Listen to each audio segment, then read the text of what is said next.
on meil siin käes episood 3 ja oleme tulnud kaksikute elu. Ja juba müristamised käivad, jah? Me kuuleme mingeid hääli. Lähme vaatame läheb. Filmige korraks palun seda maja. See on kaksikute elu kohta. Sealt aknast on üks teooria, et mõned Ja kaksikud... sealt aknast. Sealt on teised, aga see on nüüd kinni pandud. Lähme vaatame lähemale.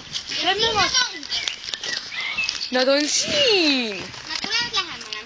Nad võib-olla tunnevad... Kas nad on kurjad või pahad? Ei. Nad tunnevad meid võib-olla. Kas nad on kurjad või head? Seda ka nüüd jälgima.